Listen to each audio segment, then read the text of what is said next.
Hi, you guys. This is Erin. Welcome to the 9th episode of the If You Could See Me podcast. I had a great conversation with Kimber Bowers today. She is a holistic wellness practitioner, growth and empowerment expert. She's a clinical hypnotherapist, Reiki master, certified coach, holistic nutritionist, Qigong instructor. She is the owner of the Loving Light Holistic Wellness website, and just a really gentle, sweet spirit who has found a way to move through life's biggest challenges with an enormous amount of light and heart and love. And she gives a great deal to the world in all of the different ways in which she works as a healer to help other people embrace the best parts of themselves and once again learn to tell the story of themselves differently, first and foremost to themselves and then to the world. I was really pleased and excited to have the chance to talk to Kimber, and I hope you enjoy this episode. We have a couple of mentions toward the end of different resources that she's excited about and of her contact information, and all of that is available in this episode description. Thank you so much. Please subscribe, please share, please rate us on iTunes, and I'm really enjoying bringing these episodes to you.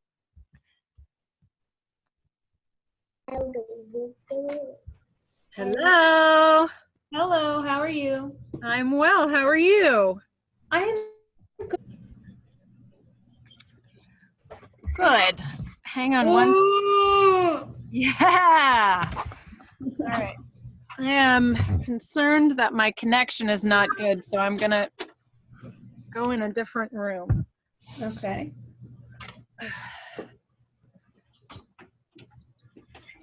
All right. Can you hear me okay? Yes, I can hear you. Can you hear me? I can. Okay. All right. So, all right. Welcome to the next episode of the If You Could See Me podcast. I'm Erin Mahone, and here with me today is Kimber Bowers. Kimber is quite a prolific healer, business owner. Kimber, what would you say is your primary business? My primary business is helping others to embrace joy. Well, that sounds like a fantastic professional endeavor. How did you find yourself on this journey? Life, I suppose.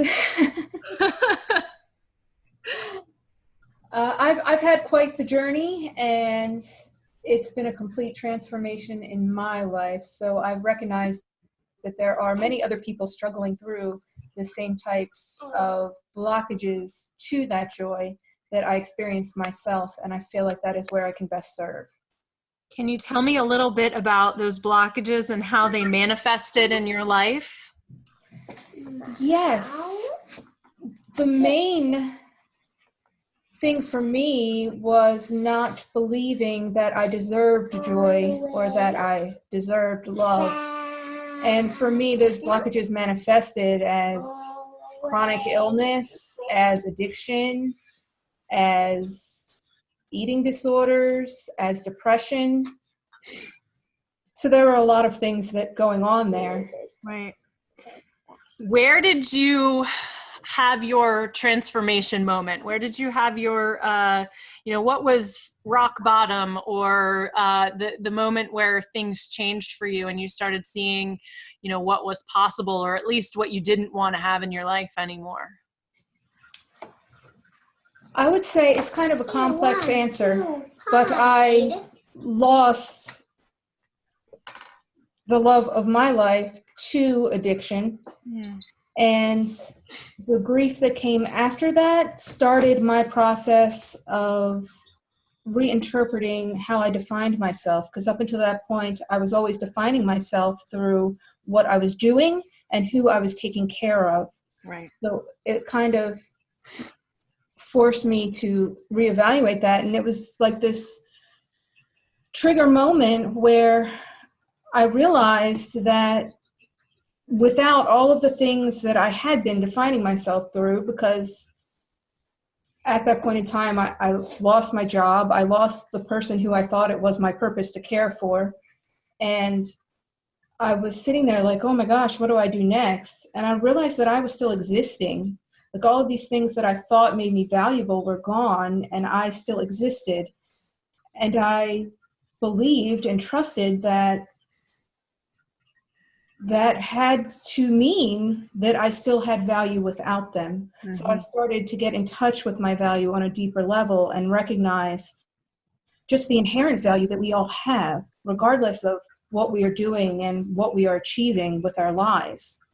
Does that make sense? Oh, it so makes sense. It's so intrinsic. It's sort of the foundation on which I wish we could all build our existence on this planet, that, you know, we realize that we don't actually have to do anything to be worthy of being alive. It's a lesson that I spent so many years learning and running up against, and I completely concur in terms of you know, learning your own worthiness, and how that comes to be.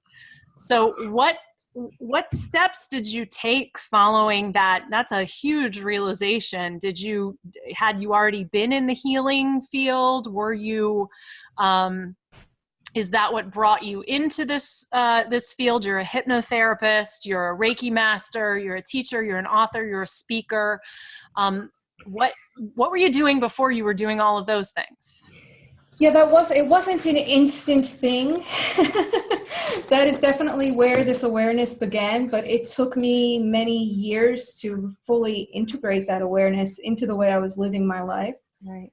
So that is definitely where it began, and it is where I began to recognize a more spirit-based connection. Tell me about your family. Did you come from a family that was particularly in tune to you know, holistic practices or spirituality, or, you know, are you, much as I am, sort of the outlier in your family who sees the world in this very different way? My mom is open. I was raised Catholic, but my mom has always had an openness about her. She accepts everything. And I can remember when I was younger, like in grade school, I was really interested in things like the aura, and I used to bring home pendulums and try to push people's aura around. And my mom was always open to playing with that kind of stuff. That's So great. she's always given me support in that area, regardless as to whether it's something she fully accepts. She's always open to talk about it and consider things. So I do feel like I have good support there.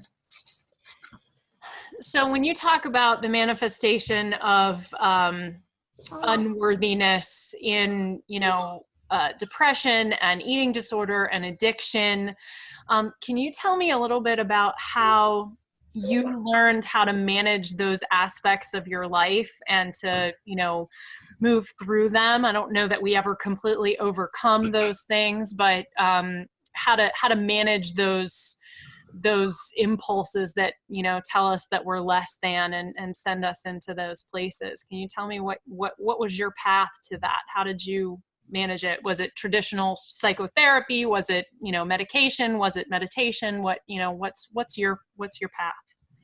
I learned to be more aware, and I really didn't. I did see a psychotherapist. I don't know how much that helped me. Right. It was more about just getting medications.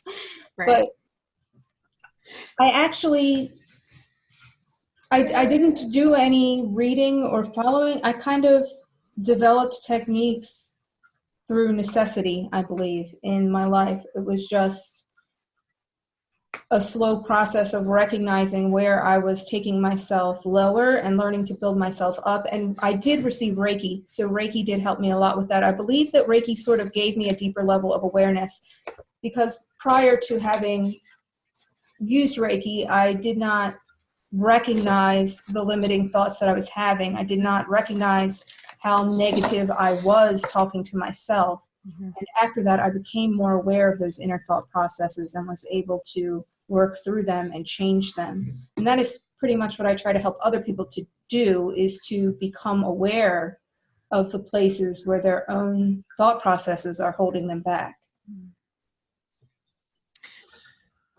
I mean, it's the sort of the core of the work that I do as well, is just the changing of the story that we tell ourselves about who we are, where we've come from, what we're capable of doing, and being and achieving, and all of that in our lives. And I'm curious how that looks different depending on who the person is that you're talking to. You know, what kind of resistance do you get from your clients, and how do people push back against you in what I'm fascinated by resistance. I'm fascinated by that sort of separate being, that thing in our brain that, you know, tells us no when we try to change and when we try to make our lives better. Often resistance tells us to sit still and to keep doing things the way that we always do them. So I'm curious what that looks like in your practice, especially as you work with other people.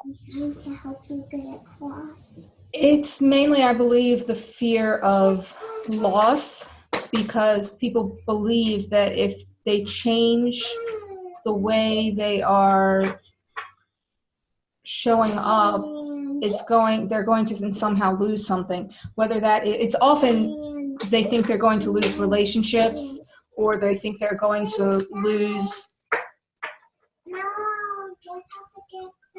I don't want to say status, but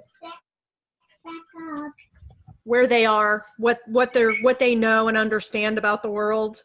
Yeah, like they're going to lose that, how they want to look to the world, and how people are going to see them differently. Right. So they think that that's going to be less, like people are going to think I am weak, kind of thing.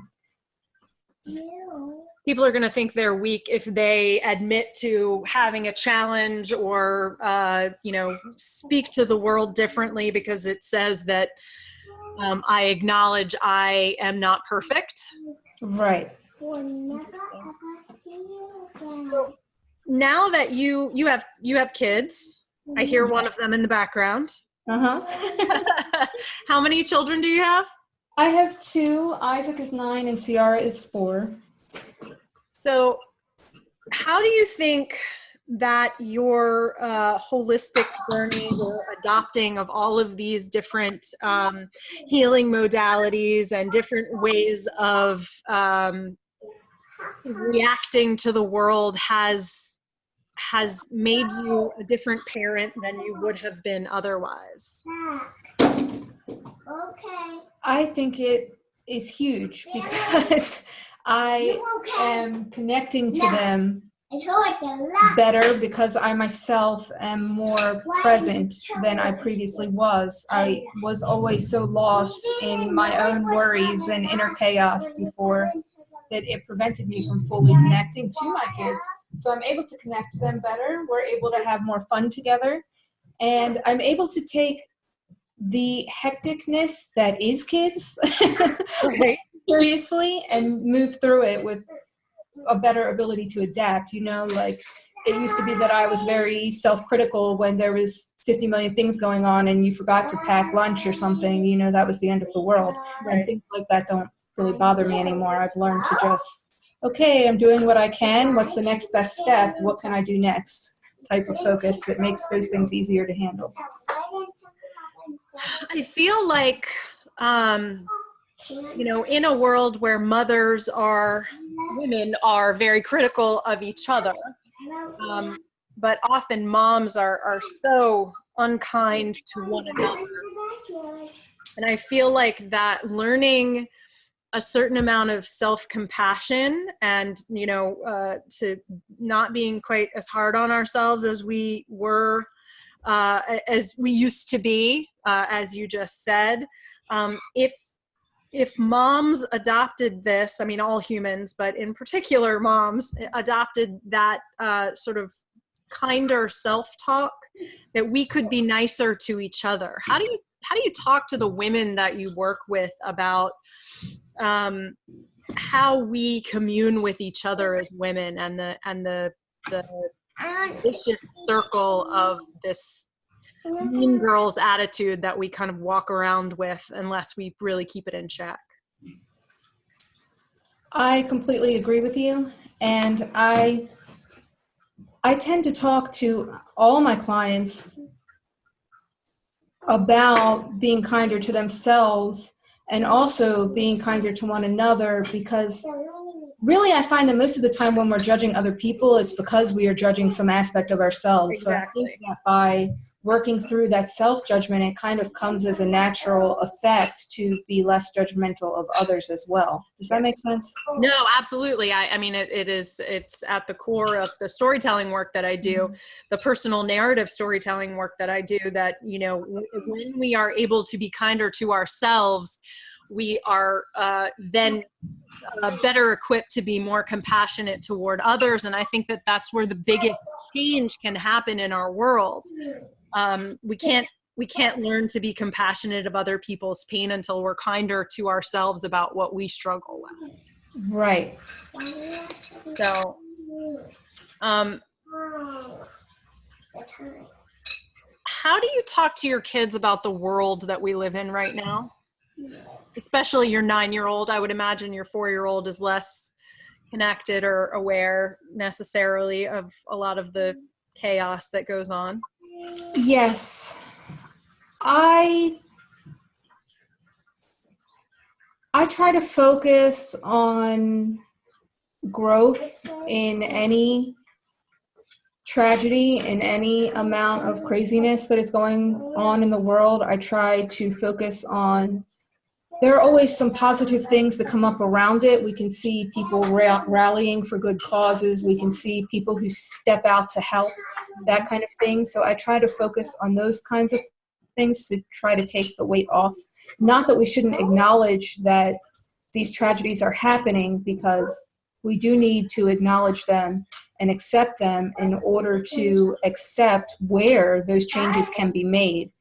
But just when I'm talking to him, I try to bring his attention to where we are seeing those changes being made, because I kind of believe that without the tragedies, we would never step into that change. So they do serve a purpose, as heart-wrenching as they are. And what is his response? How does he, I'm always curious to know how children process or understand their surroundings or how the world works. What are some of the things that he notices that maybe surprise you, or that you find interesting? I generally, because he's 9, and I'm assuming, I don't even know if it's because he's 9, because I'm assuming that because he's 9, he has trouble sometimes. He doesn't know what he's feeling. He knows he feels bad, but he doesn't really know how to classify that feeling or where it's coming from. So there are sometimes, I notice when they are talking about things in school that are happening in the world, and he is having trouble dealing with emotions, but it's hard for him to communicate exactly what those emotions are. So I work with him to release those emotions or move through those emotions in healthier ways, which sometimes works better than others. Of course. But he is starting to understand that better. And it's so funny because sometimes he just repeats things to me that I'm like, I didn't even realize that sunk in. And he'll be like, oh, okay, you mean that's because we can choose our response. And I'm like, yes, exactly. Like you thought you were talking to a brick wall for the past 7 months, but something sunk in there, you know? Exactly. No, it's very true. It's very true. They repeat back to us the things that we think they definitely weren't listening. Right. Absolutely. Well, I find it really interesting. We happen to live in a moment or a time when we as parents spend a lot more time talking to our children about the processing of their emotions and the understanding of their emotions and the understanding how their emotions impact their physical body, and how to respond to those difficult circumstances. And a lot of the focus that I've had on mental health and on personal narrative is that the more we shine light on these very difficult things, these difficult aspects of being human, whereas our parents often didn't encourage us to talk about those things, we're better off when challenges come into the light. So I'm curious how you think about, I know you've sort of spoken to this already, but I'm curious to know how you think about and address the shame that comes from secrets, or the shame that comes from, not feeling like you can be wholly and completely yourself in the world, how that manifests in our children, and then how that manifests in the clients that you work with who maybe are learning that lesson later in life. I believe there is a cycle of low self-esteem where, and I don't honestly know where it begins. I've tried to figure this out because I know that I see it in my son a lot. It was present in me even as a child, and there was no abuse or anything like that to really instill that in me. There was just a belief that I was not enough. Mm-hmm. And it often, I think, comes from the tendency to compare oneself to others. And that leads us to not fully expressing ourselves because we have that sense of shame. We feel like there's something different about us or something wrong with us, and we don't want other people to find out. So we are hiding parts of ourselves. And because of that, we do not form strong bonds. Right. We can have loving, supportive people in our lives, but we're not bonding fully with them because we are not allowing that bond to be formed. Even if you are receiving love on some level of yourself, you are doubting that that love is real because you know that these people aren't fully accepting you for who you are. How could they if you haven't shown them, right? Mm-hmm. So it's just this, and then when we don't have those strong bonds, we doubt that we can turn to people when we need them, when other stresses come up in life. We feel alone, then we feel unable to handle things alone, and then we're back to judging ourselves. What's the matter with you? You can't handle this, right? So it's more lower self-esteem. It's just this vicious cycle that you get caught in. And I see that. I haven't figured out, I don't know if I ever will figure out where it begins, but I have determined that a good way to start to work on it and turn it around is to build communication skills. Mm-hmm. Because when we can communicate more fully, we feel like we are better presenting ourselves more fully. Mm-hmm. And then we tend to accept that love that is being given to us more fully because it's being based on, we learn to communicate our needs, we learn to communicate who we are, and then we feel like that love is based on who we are.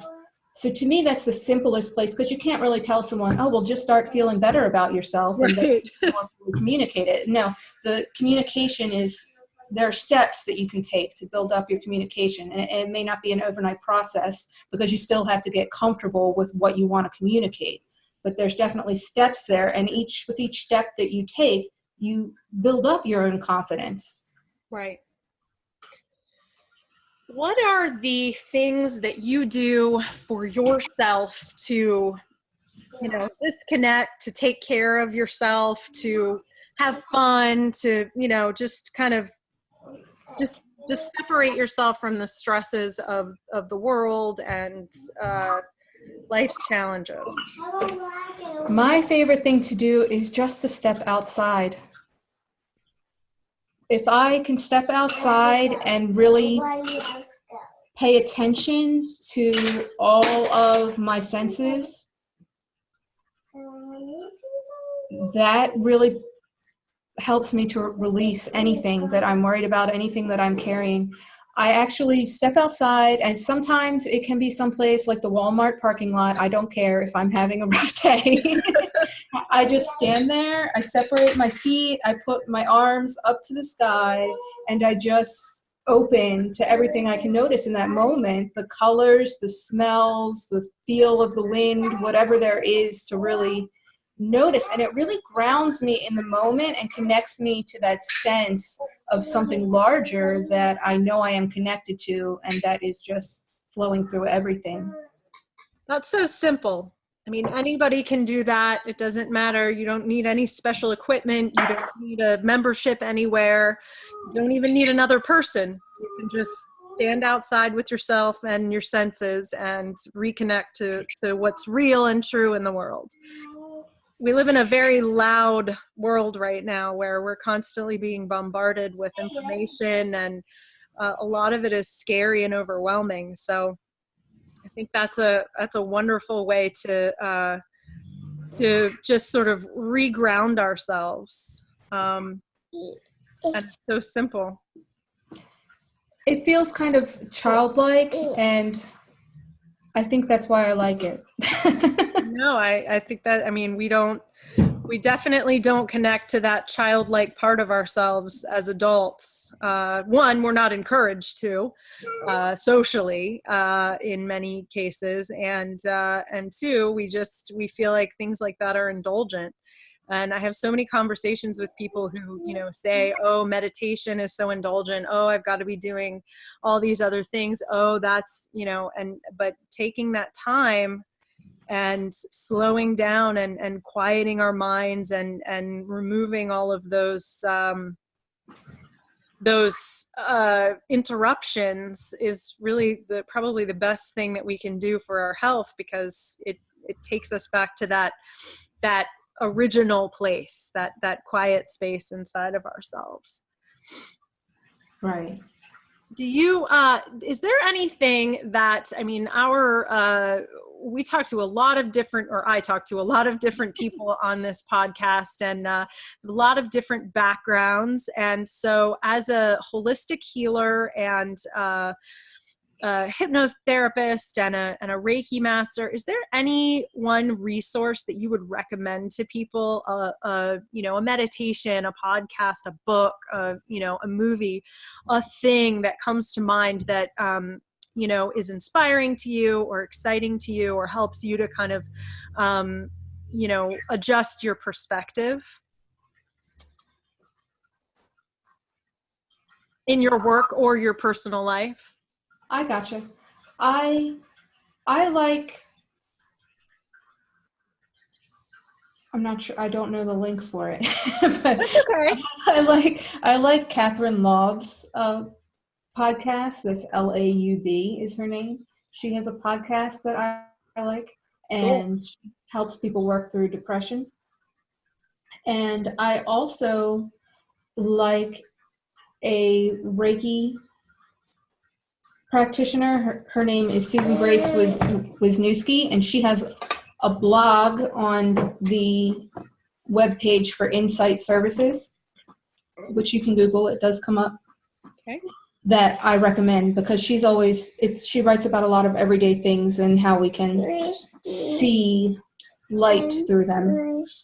Wonderful. I've written those down, and I will put those links to those things in the description in the podcast when we bring it up. I just, I think it's really valuable for us all to, from all the different aspects of our lives and all the different things that we all bring to the table, to share those with each other. And, I think that your insight today and your experience is very different from a lot of the other folks that I've interviewed, which is why I wanted to interview you.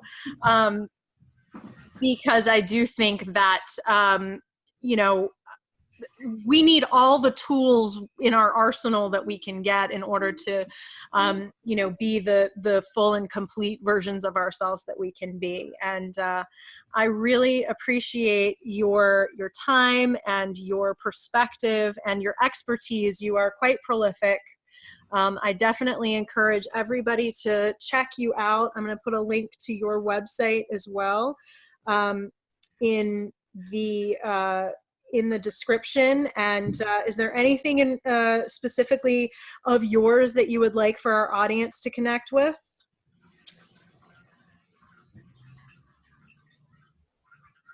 Sorry, I had to think about that for a minute. Okay. I do have a blog on my website as well. That's lovinglighthw.com. Sure, absolutely. So we will put a link up to that as well. And Kimber Bowers, thank you so much for your time today.